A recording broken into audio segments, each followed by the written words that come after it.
les théoriciens, dont le meilleur se trouve dans les grandes universités, comme l'université de Harvard, qui est l'une des 10 premières universités au monde, avec le praticien, qui sont dans la gestion économique, pour qu'ensemble, nous puissions théoriser et essayer d'assimiler les modalités pratiques d'une croissance qui est partagée par l'ensemble de la population. Aujourd'hui, la République démocratique du Congo a fait un taux de croissance de près de 9% en 2014 et un taux d'inflation de 1%, ce qui est une performance exceptionnelle depuis près de 40 ans. Mais comment cette création de richesses à des taux très élevés peut être partagée et profiter à l'ensemble de la population, dans les domaines de l'éducation, dans les domaines de la santé, dans les domaines de l'agriculture, dans le domaine du développement routier, dans les domaines du développement de la communication.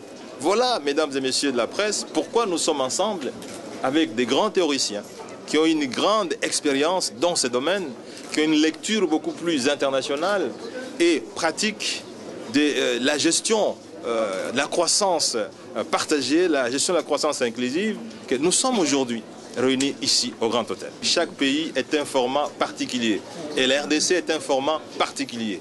Et donc, sur base de ces variétés, de ces potentialités, la RDC peut tracer son chemin de développement. Et c'est pour ça d'ailleurs que nous essayons de tirer profit de l'expérience et des théories des hommes compétents, des hommes de haut niveau dans ces domaines, pour que nous puissions tracer le chemin le plus approprié pour la République démocratique du Congo. Et c'est possible. Je voudrais féliciter les autorités de la République démocratique du Congo pour l'organisation d'une telle conférence qui regroupe des académiques de très haut niveau, y compris là un prix Nobel d'économie de l'Université de Chicago qui vient de faire une intervention sur l'importance de la décentralisation.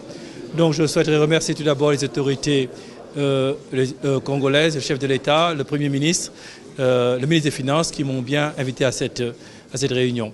Oui, je crois que la question de la croissance inclusive et la distribution de la croissance est une question importante en Afrique. Et une des raisons une des conclusions à laquelle nous sommes arrivés, c'est que la croissance est intervenue dans les secteurs à haute intensité capitalistique, c'est-à-dire des investissements qui exigent beaucoup d'investissements en capital et qui n'emploient pas nécessairement beaucoup de personnes. Donc les chiffres sont corrects. Et je voudrais donner un exemple. Quand vous voyez une croissance dans le secteur des mines, dans le secteur des commodities en général, l'impact sur l'emploi est beaucoup moins important que si vous avez le même niveau de croissance dans l'agriculture. Donc c'est le phénomène qu'on a vu un peu en Afrique et un peu dans le cadre du Congo. C'est pourquoi les autorités ont indiqué clairement qu'une de leurs priorités, c'est d'avoir maintenant un schéma de croissance qui permet de créer des emplois de qualité.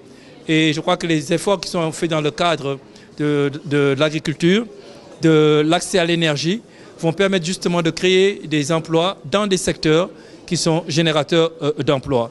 Je voudrais souligner que pour créer également des emplois de qualité, il faut un cadre macroéconomique qui est solide. Et je crois que les efforts qui ont été réalisés par les autorités au cours de ces 5 dernières années, ou même je dirais de ces 7 dernières années, a été impressionnant parce qu'il a permis de ramener l'inflation à un niveau très bas. Et comme vous le savez, tant que le pays demeurait dans une situation d'hyperinflation, il aurait été très difficile de pouvoir justement attirer les investisseurs. Il aurait été très difficile pour la ménagère et pour le secteur privé de faire des décisions d'investissement qui puissent créer des emplois. Donc je crois qu'in fine, on est aujourd'hui à un point important où il y a une stabilité macroéconomique qui permet justement de faire des décisions d'investissement qui sont durables, qui permettront de créer des emplois, mais également de pouvoir penser à diversification de l'économie qui permettra de créer plus d'emplois. Je fais des commentaires sur une participation et ce que j'ai dit, c'est l'importance de comprendre où la RDC se trouve maintenant. La RDC a stabilisé la macroéconomie, mais maintenant c'est important d'aller au-delà de ça à les grands problèmes de développement. Et je dis qu'il y a deux situations. Une situation est la manque de recettes.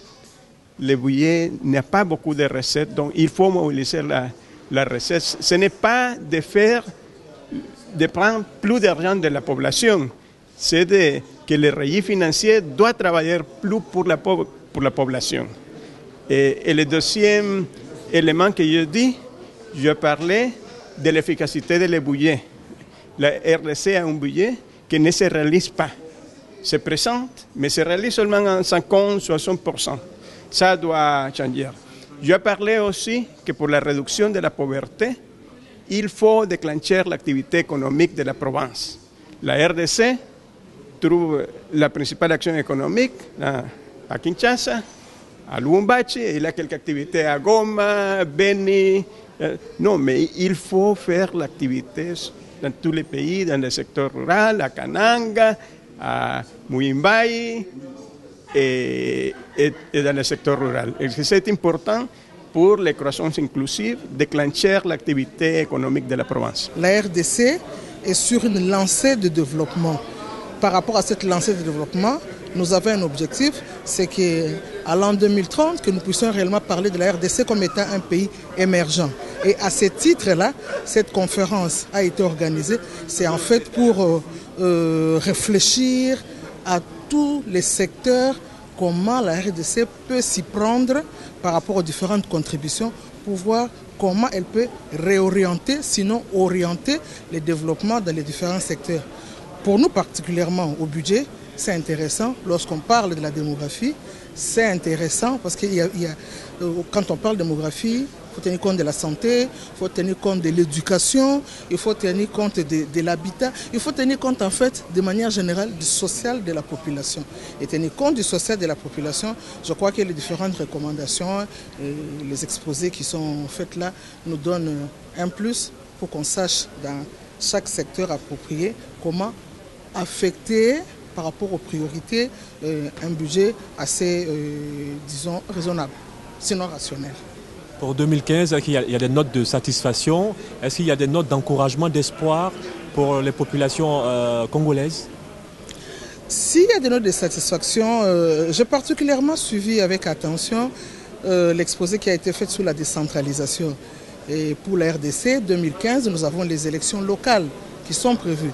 Par rapport à ces élections, c'était un plus qu'on fasse les élections locales. C'est un plus pour que réellement la décentralisation qui est prévue, nous avons une loi là-dessus et la Constitution effectivement a prévu aussi de découper davantage les provinces pour qu'il y ait une meilleure gouvernance de la République.